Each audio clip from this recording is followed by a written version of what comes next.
Às vezes a gente recebe não, mas é o amor que a gente recebe superabunda. Bem, vamos lá, gente. Vamos começar. A nossa história, pode botar, Júnior, se passa em Judá, em Jerusalém. Nós vamos falar um pouquinho de Betânia, além Jordão, além do leste Jordão. Nesse período, Roma estava dominando Judá. Eles eram oprimidos, né, pelo Império Romano. Pilatos, né, era o governador da época, um governador romano, ok? Lidimar, e aí, gente? Aceitou Jesus, Lidimar, né? Que bom, né? Nada que uma praga não resolve, né? Uma praga não só vem. Dessa vez eu vou ler só um pouquinho para explicar, senão vocês vão ficar perdidos. Então pode mudar, meu amor. Nesse período, o Império Romano dominava a Judéia, como eu falei. Pilatos era o governador romano deles. Roma era a época de Jesus, tá? Onde Jesus estava ministrando, já tinha começado o ministério dele. Roma respeitava as crenças dos judeus e de outros povos que estavam lá e mantinha um acordo com os líderes religiosos. Nessa época, o povo esperava por um Messias, um libertador, para o livrar da opressão romana, assim como Moisés o livrou do Egito. Então, o povo ansiava por isso. Então, Tomé, agora eu vou começar, que eu vou falar sobre Tomé. Então, Tomé, chamado o Gêmeo, disse aos outros discípulos, depois eu vou explicando, está em João 11, vamos nós também a fim de morrer com o mestre. Pode mudar, amor. Jesus disse, não fiquem aflitos, no outro versículo.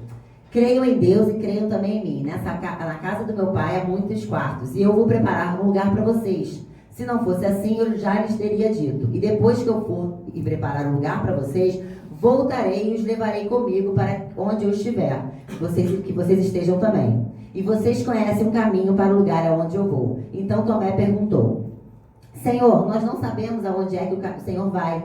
Como podemos saber o caminho? Jesus respondeu, eu sou o caminho, a verdade e a vida. Ninguém pode ir até ao Pai, a não ser por mim. Agora que vocês me conhecem, conhecerão também a meu Pai. E desde agora vocês o conhecem e o têm visto. Isso está em João 14, depois eu vou explicar, tá? Calma. Pode mudar. Naquele mesmo domingo à tarde, os discípulos de Jesus estavam reunidos de portas trancadas, com medo dos líderes judeus. Então Jesus chegou, ficou no meio deles e disse, que a paz esteja com vocês. Em seguida, lhes mostrou as suas mãos e ao seu lado, e a sua marca, tá? Está errada. As suas mãos e as suas marcas. E eles ficaram muito alegres ao verem o Senhor. Pode mudar. Acontece que Tomé, um dos discípulos, que era chamado de o Gêmeo, não estava com eles quando Jesus chegou e mostrou as suas marcas e mostrou as suas feridas. Então os outros discípulos disseram a Tomé, nós vimos o Senhor. E ele respondeu, se eu não vir o sinal dos pregos nas mãos dele, e eu não tocar ali com o meu dedo, se eu não puser a minha mão no lado dele, não vou crer. Pode mudar. E em seguida disse a Tomé, veja as minhas mãos e põe o seu dedo nelas. Estenda a mão e ponha no meu lado. Então Tomé exclamou, meu Senhor e meu Deus. Vamos lá. Hoje eu vou falar sobre Tomé. E é muito difícil as pessoas não associarem o nome Tomé à incredulidade, né? Tomé é o incrédulo. E como eu gosto de dar uma desconstruída e também olhar com os olhos de Tomé, eu quero que vocês me acompanhem para ter um novo olhar. Eu quero dividir com vocês um novo olhar, o meu olhar, na verdade, sobre Tomé. Depois vocês tirem a conclusão de vocês. Para mim, Tomé foi muito esperto, assim como Jó. Ele entendeu, não tinha cruz ainda, ele entendeu alguma coisa antes da cruz. Ele foi muito ousado, muito mais ousado do que teve pouca fé. E eu vou citar esses capítulos que eu citei, foram alguns capítulos que mostram um pouco da personalidade de Tomé. Primeiro eu comecei com João 10, né? 10 e 11, que na verdade foi para 11 porque Jesus tinha acabado, ele estava em Jerusalém, ele tinha acabado, olha a responsabilidade do pastor, eu estava dando escola bíblica, anotei tudo que você estava falando dele, tá? Depois a gente conversar pra gente, anotei tudo. Ele tinha acabado de se revelar para os judeus e para os romanos, se intitular como Filho de Deus. Os líderes religiosos, eles ficaram eufóricos, isso em João 10. Em João 10, ele ficou assim, eles ficaram eufóricos e começaram a perseguir Jesus. Era antes um pouquinho da Páscoa, começaram a perseguir Jesus para prendê-lo. para aprender, porque ele falou, o que é isso? Ele é o Filho de Deus, como ele é o Messias. Estava todo mundo esperando o Messias. Então ele fala, cara, eu sou o Messias. Eu sou o caminho, a verdade da vida. Então os líderes religiosos, principalmente os judeus, ficaram nervosos, sabe, chateados e começaram a perseguir Jesus. Jesus viu que a parada estava ficando difícil e o que ele fez? Meteu o pé para o leste do Rio Jordão, onde João Batista batizava. E ele foi para lá, fugido mesmo. Isso em João 11. A gente vai para João 11 que eu li com vocês. Ele chegou lá, estava fugido, não, vamos embora, porque eles estão querendo me matar, e é perigoso, é muito perigoso, então vamos para onde João Batista, né, começou a batizar as pessoas, então vamos lá. E Jesus ficou por lá um tempo. Aí, durante a sua estadia, ele soube que o seu amigo Lázaro estava mal, estava doente.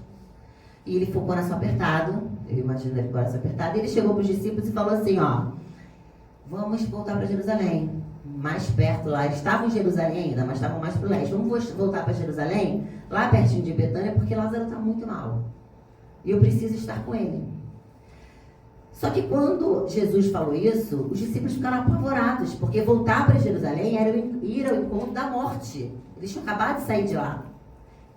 Como assim? Não dá. Se a gente voltar, Jesus, vai ficar difícil, você vai ser preso, a gente vai ser preso, a gente vai morrer, não. E eu fico imaginando o bafafá deles, entre eles, desesperados. Tá maluco, Jesus, não vou, não. Aí vem Tomé, isso Tomé é o incrédulo.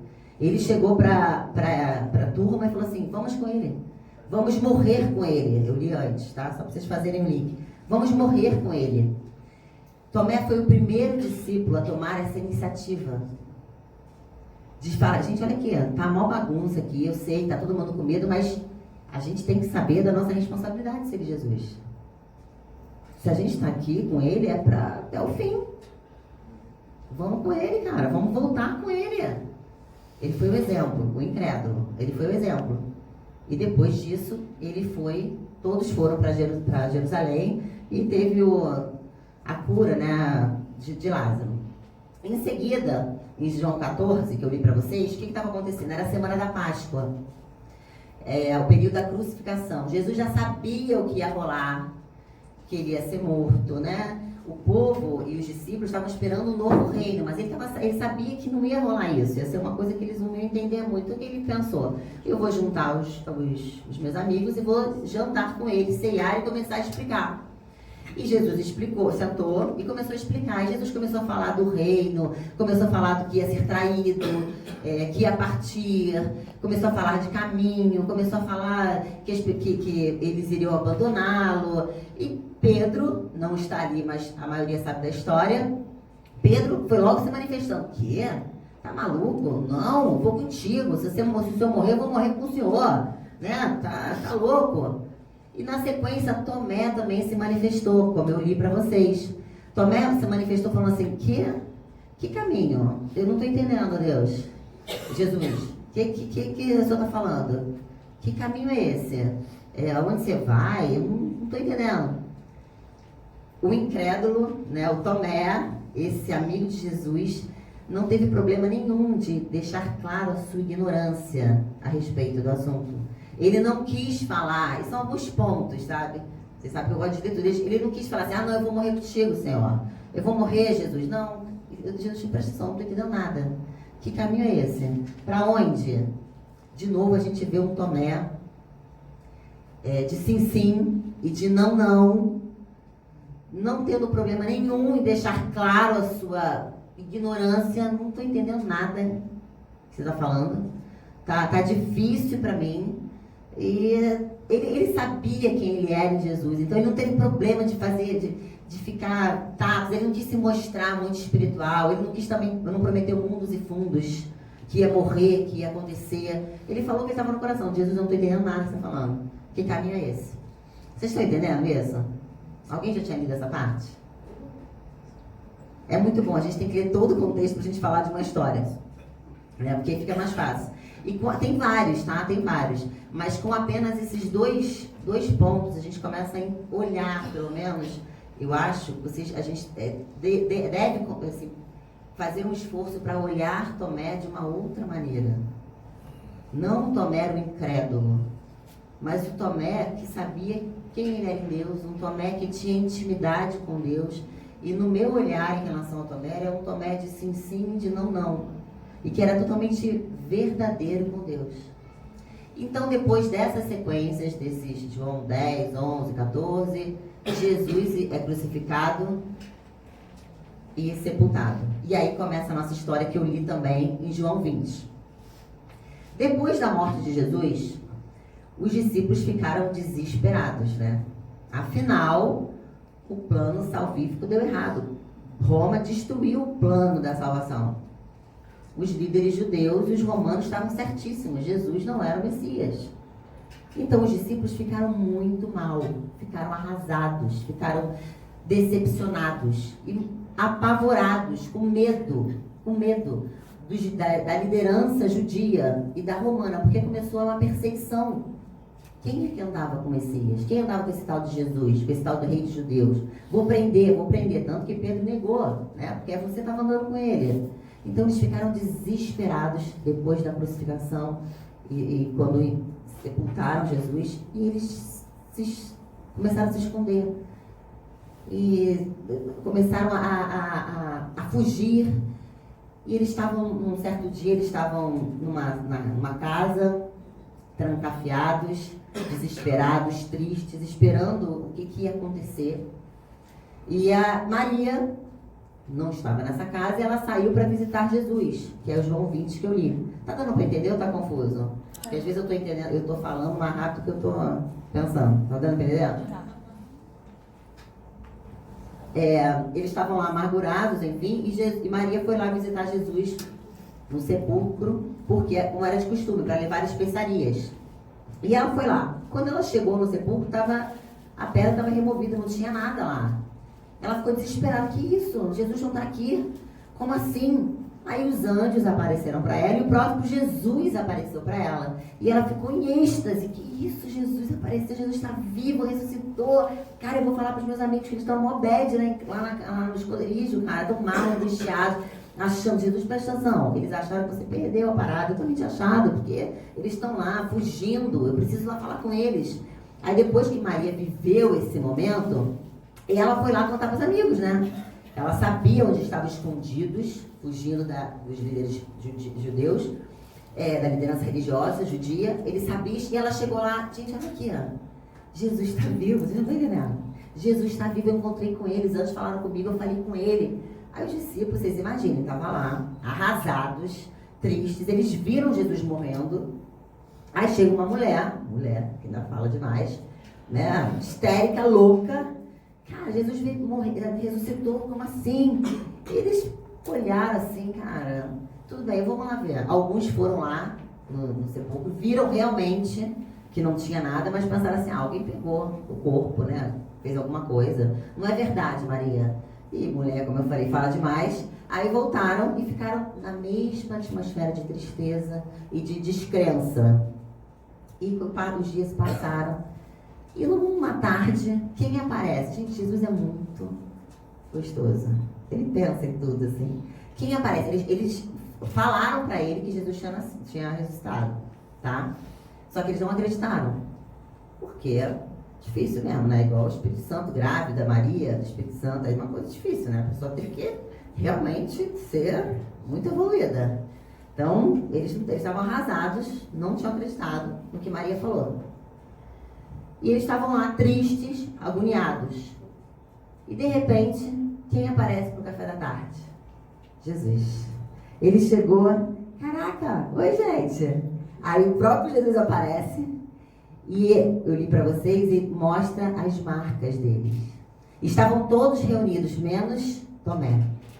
Tomé, de repente, estava muito mal aquele dia, não queria ver ninguém, ou então estava até melhorzinho, foi dar uma volta. Mas a questão é que ele não estava lá.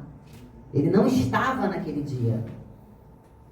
E os discípulos não tinham acreditado. E quando Jesus falou, diz o texto que ele chegou perto dos discípulos, de todos que estavam lá, e mostrou as feridas. E eles viram as feridas. E eles creram juntos e viveram aquele momento avassalador. Felizes, renovados, contentes, porque Jesus tinha ressuscitado mesmo. Eles tinham visto. e a felicidade tomou conta deles. Aí Jesus foi embora, eles saíram e eles encontraram Tomé no outro dia. E eles chegaram para Tomé e falaram assim, Tomé, presta atenção, Jesus está vivo. Jesus está vivo. Tá entendendo? Aí Tomé fala, oi? Tá vivo. Você imagina, Tomé não estava na situação, gente, ele não viu. A Bíblia, a gente consegue, não é assim, tudo, a gente tem que ler todo o contexto, porque aí faz sentido. A gente pode ser inteligente e ler a Bíblia, entendeu? Pode ser inteligente e ser de Deus. Tomé não estava na parada. Aí Jesus, ele chega, ele estava mal, triste, não viveu aquele momento. E eles chegam para Tomé e falam assim, Jesus está vivo. Ele, oi? Sério? Tá bom. Você está vivo? Eu quero tocar. Eu quero ver também. O que Tomé, para mim, porque eu fico sentindo que eu acho que eu sentiria em relação a Tomé. Tomé, ele não queria se contentar com a experiência que os seus amigos tiveram com Jesus. Ele queria ter a experiência dele com Jesus. Cara, olha aqui, vocês viram? Ah, é? Vocês tocaram? Eu também quero. Tomé sabia quem ele era em Deus. E ele não teve problema nenhum de expor a sua limitação, a sua dúvida. Ele tinha certeza que Jesus o entenderia. Ele não quis viver a experiência do Eduardo. Cara, eu quero ter a minha experiência. Deus mandou dizer para você isso. Tá bom, Deus, mas fala para mim. Eu quero viver a minha experiência. Nós precisamos querer viver a nossa experiência com Deus. E não nos contentarmos com a experiência do outro, porque é até ruim, porque a gente vê milagre na vida do outro, a gente vê Deus falando na vida do outro, na nossa não acontece nada. Tomé falou, cara, você foi lá, Jesus foi lá, falou com vocês, ele mostrou as feridas para vocês, eu quero ver ele mostrar para mim. Eu quero ter o meu contato com ele, eu quero que ele olhe para mim, eu quero tocar nele. Isso demonstra para mim a agonia da alma de um cara apaixonado por Deus. Louco, apaixonado, não é crédulo. Eles já tinham visto, ele não viu. Eu preciso ter a minha experiência com Deus.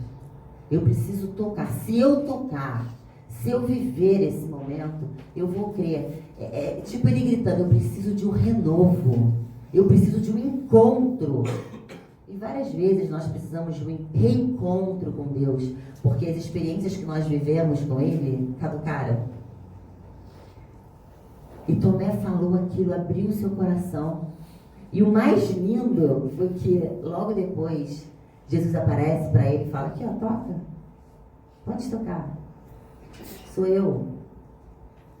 Olha as minhas feridas. Olha as minhas feridas. E tem esse versículo, tem várias traduções, a gente está estudando isso, a Isabel, comigo. Bem-aventurados que creram, que viram, que creram e não viram, né? E a gente tem que entender o contexto, né? Por favor. Porque isso não teve nada, não foi nada pessoal, e eu quero dizer além que a tradução não é nem essa, mas a gente pode entrar em outra linha, né? Então a gente precisa entender todo o contexto. Ouvindo esse versículo, se alguém falar isso para você, não é algo pessoal, Deus está indo além. Aumente a sua fé, queira ter a sua experiência com Deus. E Deus, ele se preocupa com os nossos anseios. E Ele não tem problema algum de tirar as nossas dúvidas, de ir ao nosso encontro, de facilitar o nosso encontro. Se a gente não vai ao encontro dele, Ele vem ao nosso encontro. Isso é muito bom. Eu me lembro e no desespero, então, eu me lembro da viúva de Naim. Cara, ela tinha morrido, viúva, o filho tinha morrido também, e ela estava lá em Naim, Jesus estava longe, e ele falou assim, cara, eu tenho que ir num lugar lá, porque uma pessoa precisa de mim. E de repente a viúva lá de Naim não estava nem pensando em encontrar Deus, mas ele foi ao encontro dela, porque nosso Deus fez isso. Então Tomé deu a Deus os seus limites, e Deus o respeitou, porque ele quer ter uma experiência individual conosco. Esse Deus de Tomé, que é um cara seguro de quem ele é Deus, é o nosso Deus. E esse Deus anseia pela nossa presença, por nós reivindicarmos a Shekinah dele na nossa vida. E quando ele toca, ele fala, meu Deus e meu Senhor. O nosso Deus é um Deus ferido. Tem um filósofo, padre, que eu gosto muito, se quiserem ler, que é o Thomas Hardy, que ele diz uma frase que eu amo, que diz assim, ó: a minha fé e o meu coração só podem pertencer a um Deus capaz de mostrar suas feridas. Tomé, ele se renovou quando ele descobriu essas feridas desse Deus. Isso bastou, de repente, essa experiência bastou para que ele nunca mais duvidasse, não é duvidar, mas nunca mais questionasse? Não sei. Acho que não, porque a gente vive tantos milagres com Deus e eles não bastam para o próximo vendaval. A gente precisa o tempo todo disso. E o nosso Deus, ele é um Deus ferido. E o mundo das Escrituras é assim, não é perfeito, é um drama só, tem pai contra filho. E o nosso Deus é esse Deus das Escrituras, é o mesmo que a gente confessa. E nessas feridas de Jesus, nós conseguimos viver esse Deus sem distância. Jesus, ele se padece, ele sabe o que é padecer. Na verdade, ele sabe que ele viveu muitas tristezas, ele sabe o que é padecer, e por isso ele se compadece de nós. Então, o Deus de Tomé é um Deus ferido, que é o nosso Deus. Tomé era um homem que sabia do seu lugar em Deus, e ele queria ter a experiência dele com Deus. Nós precisamos querer ter as nossas experiências com Deus. Nós precisamos nos expor a Deus, falar o que está no nosso coração, pedir, como eu falei, um encontro, um reencontro, porque a gente não está dando mais conta de viver aquele amor que nós vivemos, aquele encontro. Tomé foi um homem que sabia de algo mais. Ele sabia desse lance da intimidade que nós precisamos de ter. Então, para mim, Tomé foi muito ousado. E ele teve muita fé quando ele falou: se eu tocar. E Jesus vai lá, olha que toca. Pode tocar. Como é que Deus consegue fazer esse caminho? Ele vai até nós, né? Ele não julgou Tomé, ele não nos julga. Nossa, não está duvidando. Quando a gente fala assim, entrega o caminho ao Senhor, confia nele, mas ele fará. A gente vai desconfiar no meio do caminho, tá? Mas esse desconfiar superficial não quer dizer o desconfiar de verdade. É isso que a gente precisa falar para as pessoas. Nós vamos ter dias instáveis, faz parte da vida. E isso não vai nos fazer perder a nossa bênção. O querer ver de Tomé, o querer tocar de Tomé, não impediu o ir de Jesus até ele. E não impediu que ele vivesse a experiência dele com Deus. Ele não se contentou com a experiência dos seus amigos. Nós não devemos nos contentar com as experiências dos nossos amigos, dos nossos pais, dos nossos cônjuges, dos nossos amigos. Nós precisamos ter a nossa experiência com Deus. O nosso caminhar é o caminhar de experiências. E que o desejo do meu coração é que cada um tenha a sua experiência com Deus. Cada um escute Deus audivelmente da sua maneira. Amém. O que Deus fala comigo não fala com a Renata da mesma maneira. E Deus é um Deus individual. O pastor falou isso domingo, né? Apesar dele ser o Pai nosso, ele nos trata individualmente.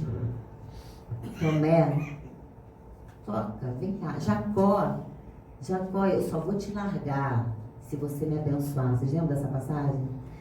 Ele tinha, gente, é muita loucura, eu adoro isso. Ele tinha acabado de sonhar. Primeiro, o avô dele, será uma bênção, faria de uma nação, você também é o cara. Ele acabou de sonhar que Deus ia fazer acontecer com ele, ele acordou do sonho, estava feliz da vida, mas mesmo assim isso não bastou. Aí ele começou a lutar com o anjo: eu só vou embora se me abençoar. Eu preciso ter a minha experiência contigo. Não interessa se meu pai, se meu avô tiver a experiência deles contigo. Eu quero ter a minha. Jacó vem de Abraão, de Isaac, tá? Não interessa se você falou pro meu avô, pro meu pai, que eles que deles o Senhor vai fazer uma grande nação. Fala comigo.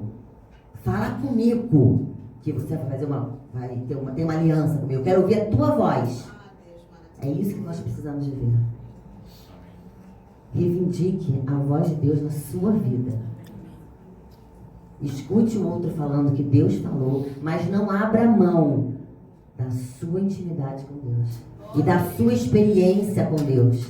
Porque é esse ousado amor que faz diferença nas nossas vidas. Não se contente só com os milagres do outro, com testemunhos do outro. Tem o seu testemunho, os seus milagres, porque Deus faz isso na vida de todos. O milagre do outro é para te inspirar, mas não é fazer com que você pare, se contente, se acomode e creia no Deus dele. Peça um milagre para a sua vida, para que você creia no seu Deus, que mostra as feridas para você e que sabe da sua história e que vocês têm um relacionamento. Amém. Amém? Amém. Vamos cantar essa música agora com a letra, Ousado Amor?